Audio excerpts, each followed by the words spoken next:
Hello, everybody. It's that time of the week again where I promised to do a little tale. So I hope that you can hear me.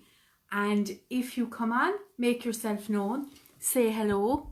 I'm going to just wonder if you're there now. So there's nobody there as yet, but it will be lovely to see you when you do come on. And today's tale is, I have to be very careful now because I'm on with Bards Aloud next week on Samhain Eve, and I'm doing some little bit of work for Bandon as well, so we're very excited about that. It's a bit of a secret at the moment, but it's a Samhain story, so I'm really looking forward to that. And then on the 1st of November, which is the Day of the Dead, Ireland, Scotland and Wales are coming together. So Capall from Wales is organising it, and she's invited Shona and myself to come along, and we're going to have a great session. So hopefully you'll be able to make some of those as well, and I'll be posting the links to those sessions up on Story Seeds. So this story is an old story from Ireland called Capall na Mara. And a lot of my stories seem to be happening in Cove at the moment. And this story happened in Cove a long time ago now. Once upon a time, there was a man, and his name was Murish, and he lived in Cove up on top of the headland. He had a great life. He was well fed by his mother. She made him his lunch and his dinner, and she always asked him what he wanted for his breakfast. But like so many, a time came when he found himself in the little cottage all on his own. Even the little horse that he used to love had gone to a better place. He was sitting inside in his little cottage in Cove, all on his own, and a lot of us know how that feels now. He was looking at the whitewashed walls, and he was thinking of happier times, and suddenly it felt like the house was closing in on him. So he pulled on his trousers and his thick woolen jumper and his coat, and finally his shoes. And then he said, "Right, shoes, where are we going today?" And he thought the shoes might bring him further into the inlet of Cove. But no, the shoes turned left just at his garden gate and brought him down the road to where the sea kisses the edge of Era. And there he sat on a grey rock, and he looked out to sea, and he remembered the beautiful stories that his mother told him. Stories of Capall na Mara, the white horses of the sea. They weren't made of blood and bone and sinew. Oh no, they were made of sea and spray and mist. They were Capall na She. They were the fairy horses. They were the horses that could bring you from Tirnan Og right onto the island of Ireland herself. Oh, he remembered the stories. And as he remembered them, he kind of fell into those beautiful stories. And then he remembered where he was, and he came back. And there was a woman sitting next to him, and he said, "Who are you, and where did you come from?" And she said, "I'm a small bit hungry. Have you anything to eat?" And he said, And as he was thinking, he remembered that he had a prata in a foca, a potato in his pocket. Because back in the old days, people would, they boil a big pot of potatoes in their skins in the morning. And then they'd take 2 of those potatoes and they'd put them in their pockets. And it would keep their hips warm and their hands too, if they put their hands in there. Well, now these prata had gone cold long since, but he gave one to the woman and he ate one himself. And she said, "Aren't you a fine reared boy now? Sure, I'm absolutely delighted with you. And then she went looking in her little bag. And as she was looking in her little bag, she found the start of a scarf. And she began to pull it and pull it and pull it. And still it came. And it seemed to be the longest scarf he'd ever seen in his life. And her bag kind of smelled like old wet dog. And when she finally pulled the scarf out, he was hoping that she wouldn't offer it to him. But sure, of course, she said, and this is for you. Well, he began to wind it around his neck. 1 time, 2 times, 3 times, 7 times that scarf went around his neck. And then she said something strange. She said, listen, boy, a scarf is a barrier, but not just against the weather. Oh my goodness, he thought. Thanks very much. And then he started to smell the scarf. Oh, it smelt of warm kitchens and apple tarts and happy memories. What a beautiful present to get. And he smiled at the woman and he said, thanks very much. You've made my day a little bit brighter. And she said, and sure, you've made my day brighter too. And then he made his way home. Well, that little visit had kept him going for a long time. That was around the time of October, coming into Samhain. But as the weeks went by, and as he came into the month of November and was remembering all of the people that had gone before him to heaven, he began to get sad again. And then he thought, I wonder now, is that woman down there again at the edge of Cove where the sea and the land meet? So he pulled on his trousers and his gansey and his coat and the scarf that she had given him, and off he went. Well, it seemed as if she was waiting for him there, as if they had an appointment made. So she said, hello, how are you? I'm so happy that you're here today. Do you know what I was thinking I'd love? Do you know what I would really, really love today? And he said, what would you love? And she said, I'd love a good old Irish session, with a bit of singing and a bit of dancing, some music, a bit of poetry, maybe some stories, that kind of thing. She said, have you any songs?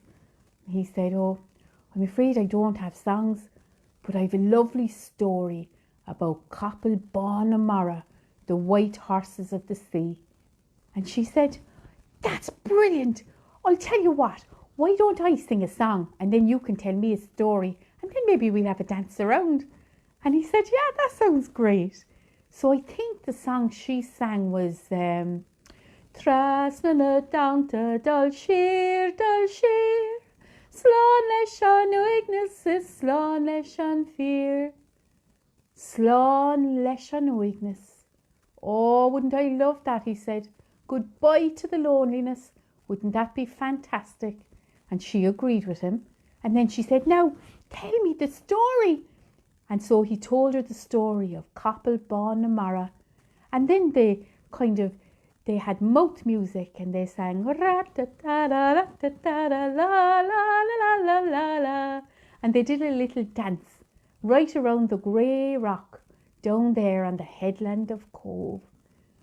And she had such a great time that there was apples in her cheeks and she was smiling even in her eyes. And she said, you know what now? I'll have to see if I've another little present for you. And she went digging in her bag and she went pulling things out. And then she came up with a small little shaker. And she said, do you know what that is now? That's the spice of life. Do you know what the spice of life is? It's salt. It's salin. Sure, if you had a plain old potato and then you added a bit of melty butter and a small bit of salin, wouldn't it transform it entirely? It would, he said. That's a brilliant idea, he said. So he took the little pot of salin and he put it in his pocket. And then she said to him, remember, boy, salt can cure you or kill you. salt can cure you or kill you. And he was beginning to take her words a little bit more seriously. So he listened strongly and he said, "Thanks very much for that." And he put the solan into his pocket and off he went up the hill towards his home. Well, now, he was so happy, smelling his scarf and having the happy memories, shaking the salt on his potatoes and remembering what she said, and it bringing a grin to his face. And then the time came for Advent. It was coming up to Christmas. And like a lot of people, it was a very lonely time for Murish. He was looking at the walls of the cottage and he was thinking of happier times, and it made his heart sad. Oh God, it was almost the middle of the night, maybe 1 o'clock or 2 o'clock in the morning, the darkest time of the night.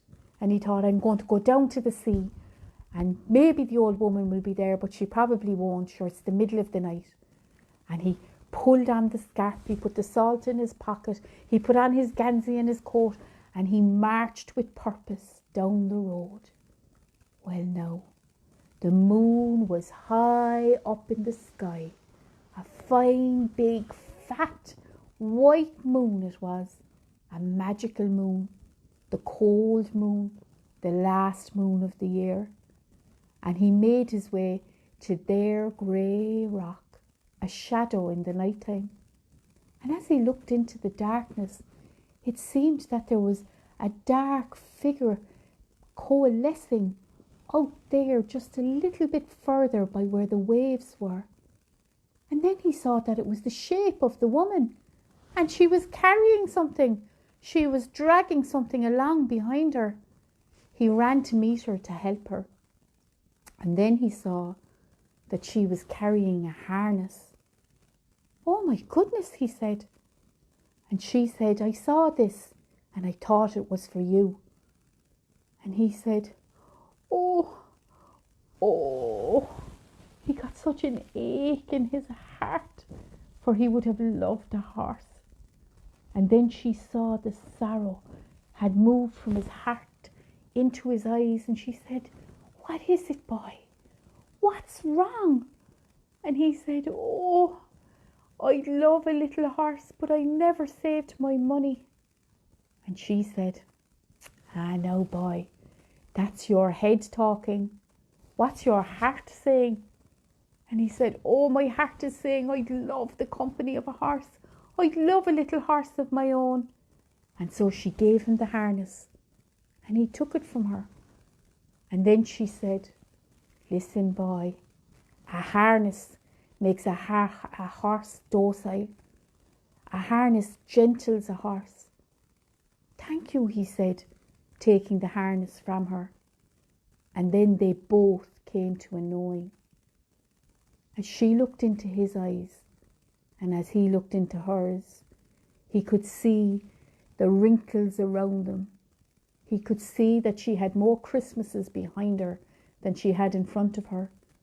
And then, as if reading his mind, she said, "This will be our last meeting. This is my last Christmas." And he gave her a little poking on the cheek. And then he had to look away, for he was feeling the absence already. And when he looked back, she was gone.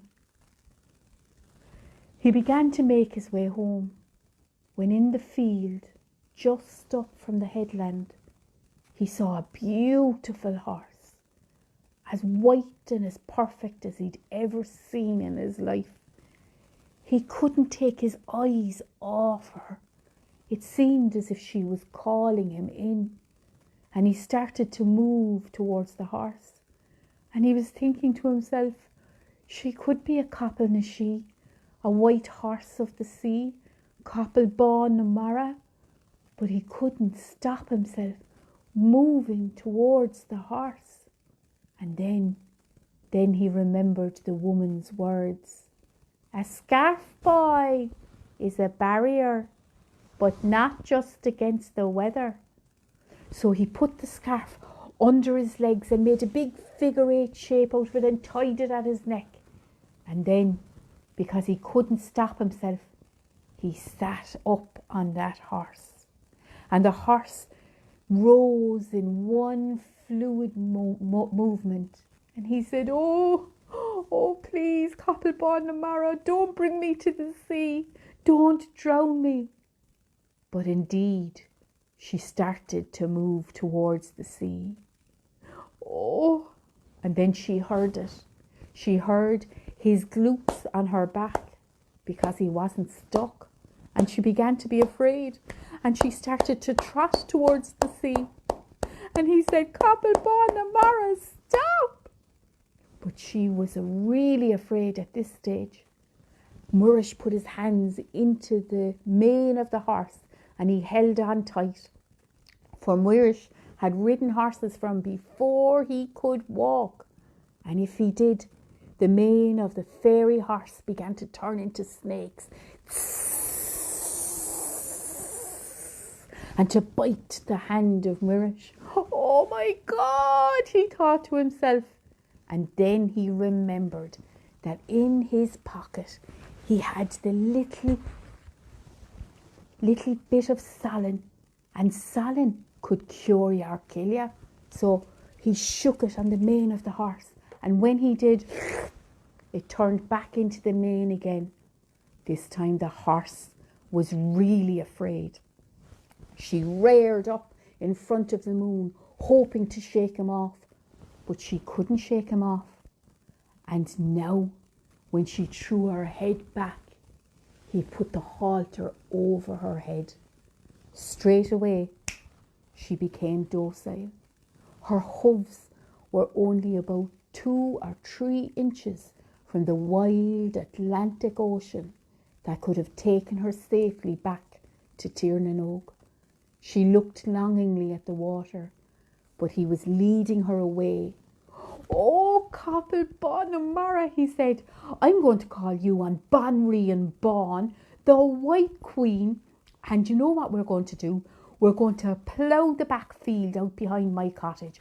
We're going to plant the best of seed and we're going to have a bumper crop. And then I'm going to buy another horse, a black horse, and you'll have company and we'll be very happy. Oh, yes, we will. We're going to be so happy. And everything happened as Murish had predicted, except the horse was not happy. She got thinner and thinner, and she refused to look in his eye. And even when he bought her the black horse for a companion, she wouldn't eat and she wouldn't look at him. And then he thought to himself about all of the stories that he'd heard about the land of the She and Tír na nÓg, and how if you got caught there, that it was so beautiful, but your heart would ache for your own place. And he thought, her heart must be aching. So he went out and he brought her into the back field. And then he caught the harness, one on either side, and he pulled her in. And he said, Capall Bán na Mara, on Banri Bán, you have changed my fortune, and for that I thank you. But I cannot bear to see you so sad. I'm going to take the harness off now, and if you want, you can stay here with me. But if you don't want, you can leave. And so he took the harness off. Banri Bán, the White Queen, Capall Bán na Mara, the white horse of the sea, looked into his eyes. Thank you, she was saying with that look. And then with a swish of her tail, she jumped over the little wall and over the cliff back to the sea from where she had come. Murish, he no longer had Capall Bán na Mara, but he had this story, and it's 200 years old. Isn't that a great story? I love that story. So now let me see, I can see my lovely friend Anita there. Hello Anita, how lovely to see you. I don't see any comments at the moment, but that could be me because I'm not great with technology.